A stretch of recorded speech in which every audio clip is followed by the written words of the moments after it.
Chapter 12. A Dreadful Discovery. About a week after he and Lena had seen the man come out of the mysterious door, Doone was assigned to fix a clog in Tunnel 207. It turned out to be easy. He undid the pipe, rammed a long, thin brush down it, and a jet of water spurted into his face. Once he had put the pipe back together, he had nothing else to do. So he decided to go out to Tunnel 351 and take another look at the locked door.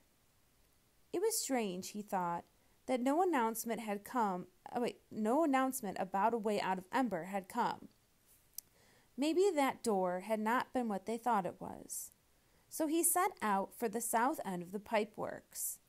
When he came to the roped-off passage in Tunnel 351, he ducked in and walked along through the dark, feeling his way. He was pretty sure the door would be locked as usual. His mind was on other things.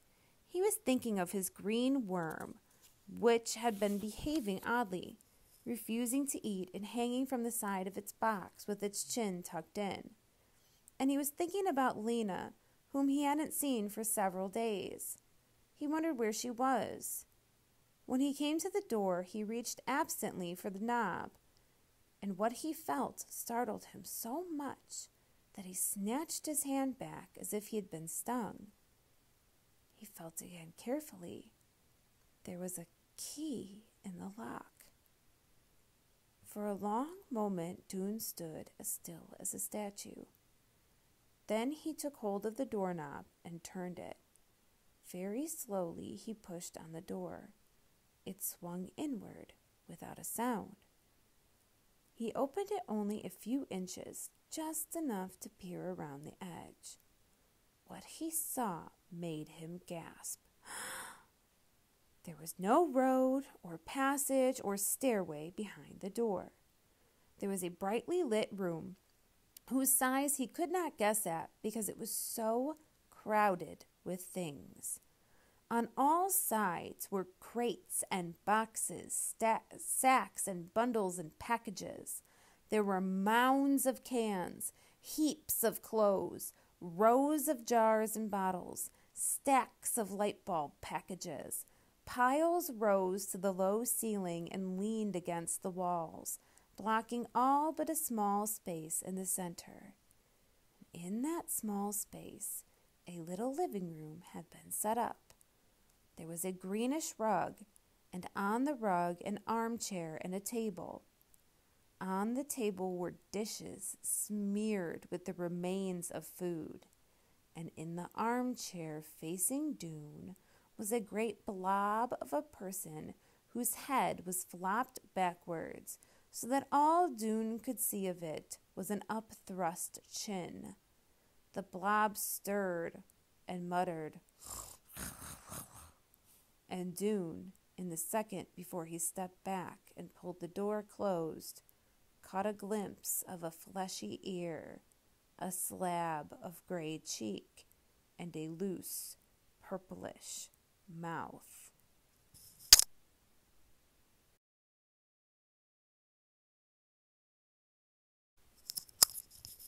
That day, Lena had more messages to carry than ever. There had been 5 blackouts in a row during the week. They were all fairly short. The longest was 4.5 minutes, Lena had heard. But there had never been so many so close together. Everyone was nervous. People who might ordinarily walk to someone's house were sending messages instead. Often, they didn't even come out into the street, but beckoned to a messenger from their doorway. By 5 o'clock, Lena had carried 39 messages. Most of them were more or less the same. I'm not coming to the meeting tonight. Decided to stay home. I won't be in to work tomorrow. Instead of meeting me in Clothing Square, why don't you come to my house? The citizens of Ember were hunkering down, burrowing in. Fewer people stood around talking in groups under the lights in the squares. Instead, they would pause briefly to murmur a few words to each other and then hasten onward. Lena was on her way home to Mrs. Murdo's. She and Poppy had moved in with all their things when she heard rapid footsteps. Startled, she turned and saw Doone racing toward her. At first, he was so out of breath he couldn't speak. "What is it? What is it?" said Lena. "The door," he panted. "The door in 351. I opened it." Lena's heart leapt. "You did?" Doone nodded. "Is it the way out?" Lena whispered fiercely. "No," Doone said. He glanced behind him. Clutching Lena's arm, he pulled her into a shadowy spot on the street. "It doesn't lead out of Ember," he whispered. "It leads to a big room." Lena's face fell. "A room? What's in there?" "Everything. Food, clothes, boxes, cans, light bulbs, stacks of them. Everything. Piles and piles up to the ceiling." His eyes grew wide. "And someone was there in the middle of it all, asleep." "Who?" A look of horror passed over Doone's face. "The mayor," he said, "conked out in a big armchair with an empty plate in front of him." "The mayor?" Lena whispered. "Yes, the mayor has a secret treasure room in the pipe works." They stared at each other, speechless. Then Doone suddenly stamped hard on the pavement. His face flushed red. "That's the solution he keeps telling us about? It's a solution for him, not the rest of us. He gets everything he needs and we get the leftovers. He doesn't care about the city. All he cares about is his fat stomach."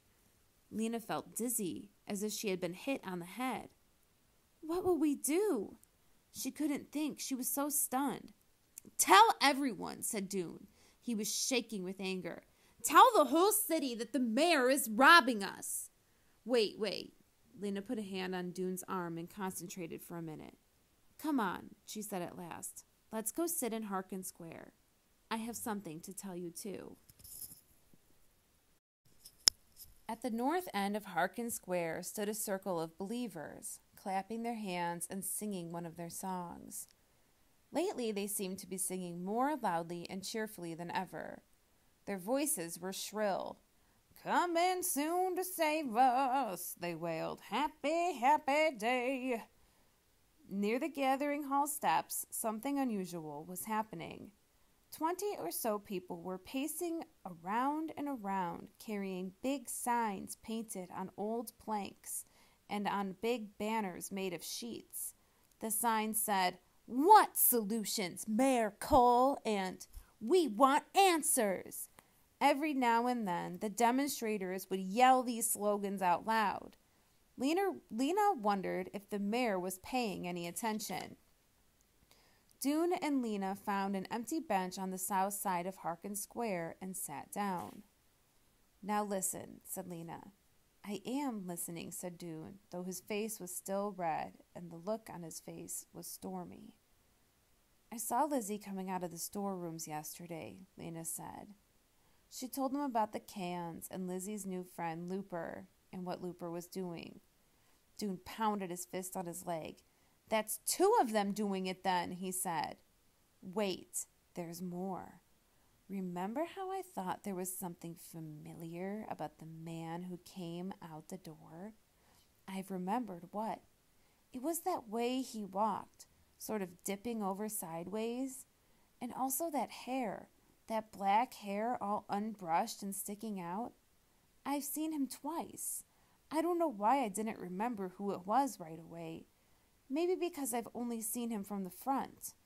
I took a message for him on my first day." Doone was jiggling with impatience. "Well, who was it? Who was it?" "It was Looper. Looper, who works in the storerooms. Lizzie's boyfriend. And Doone," Lena leaned forward, "it was a message to the mayor that he gave me. And it was this: delivery at 8. Doone's mouth dropped open. So that means he's taking things from the storerooms for the mayor, and he's giving some to Lizzie and selling some in his store. Ugh! Cried Doon. He slapped his hand against his head. Why didn't I get it before? There's a hatch in the ceiling near Tunnel 351. It must go right up into the storerooms. Looper comes through there. That's what we heard that day, remember? A sort of scraping. That would have been the hatch opening. Then a thud, his sack of stuff dropping through, and then a sound like someone jumping down and landing hard on the ground. And then walking slowly, because he was carrying a load, and walking quickly on the way out because he had left it all for the mayor. Lena took a deep breath. Her heart was drumming and her hands were cold. We have to think what to do, she said. If this were an ordinary situation, the mayor would be the one to tell. But the mayor is the one committing the crime, said Doon. So then we should tell the guards, I guess, said Lena. They're next in authority to the mayor, though I don't like them much, she added, remembering how she had been so roughly hustled down the stairs from the roof of the gathering hall, especially the chief guard. But you're right, Doon said. We should tell the guards. They'll go down into the pipeworks and see for themselves that we're telling the truth. Then they can arrest the mayor and have all the stuff put back in the storerooms. And then they can tell the city what's been going on. That's a much better idea, said Lena. Then you and I can get back to what's more important. What? Figuring out the instructions. Now that we know that the door we found wasn't the right one, we have to find the right one. I don't know, said Doon. We might be all wrong about those instructions. They could just be about some old Pipeworks tool closet. He made a sour face. Ugh, instructions for Egriston. Who was Egriston or Egrisman or whoever it was? Why couldn't he have been just an especially stupid Pipeworks guy who needed instructions to find his way around? He shook his head. I don't know. I think maybe those instructions are just hogwash. Hogwash? What's that? It means nonsense. I read it in a book in the library. But they can't be nonsense. Why would they have been kept in a box like that, with a strange lock? But Doon didn't want to think about the instructions right then. We'll figure it out tomorrow, he said. Right now, let's go find the guards. Wait, said Lena, catching hold of the sleeve of his jacket.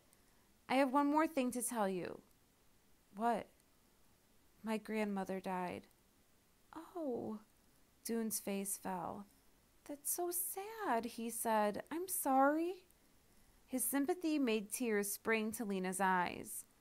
Doon looked startled for a moment, and then he took a step toward her and wrapped his arms around her. He gave her a squeeze so quick and tight that it made her cough, but then it made her laugh. She realized all at once that Doon, thin, dark-eyed Doon with his troublesome temper and his terrible brown jacket and his good heart, was the person that she knew better than anyone now. He was her best friend. Thanks, she said. Well, she smiled at him. Let's go and talk to the guard. They crossed the square and climbed the steps of the gathering hall. Sitting at the big reception desk outside the door of the mayor's office was the assistant guard, Barton Snowd, the same one Lena had encountered her first time here. Snowd looked bored. His elbows were on the desk and his chin was moving very slowly from side to side. Sir, said Doon, we need to speak with you. The guard looked up. Certainly, he said. Go right ahead. In private, said Lena. The guard looked puzzled. His small eyes darted back and forth. This is private, he said. No one here but me. But anyone could come along, said Doon. What we have to say is secret and very important. Very important, said Snowd.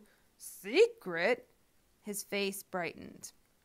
Grunting, he raised himself up from his chair and motioned them into a narrow hallway off the side of the main hall. "What is it?" he said. They told him. As they spoke, interrupting each other to make sure they got in all the details, the guard's eyebrows gradually lifted higher and higher over his eyes. "You saw this room?" he said. "This is true? Are you sure?" He was chewing faster now. "You mean the mayor? You mean the mayor is..." At that moment, a little way down the hall, a door opened. Through it came 3 more guards, including, Lena spotted him by his beard, the chief guard. They strode forward, talking to each other in low voices, and as they passed, the chief guard threw a quick glance at Lena. "Does he recognize me?" Lena wondered. She couldn't tell.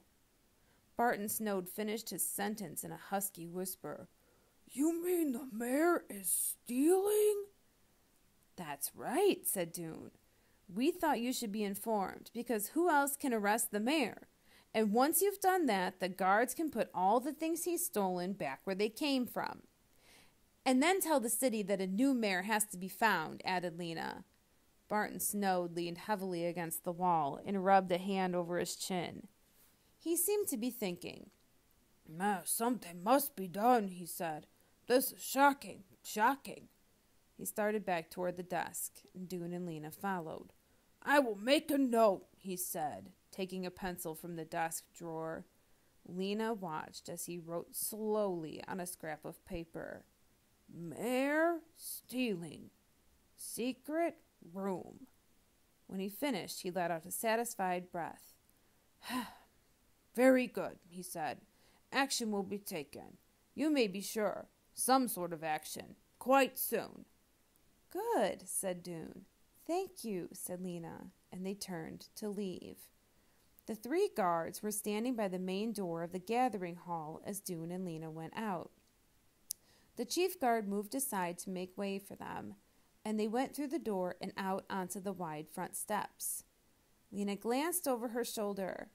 Before the door swung closed, she saw the chief guard striding toward the reception desk, where Barton Snode was standing up, leaning forward, his eyes shining with important news.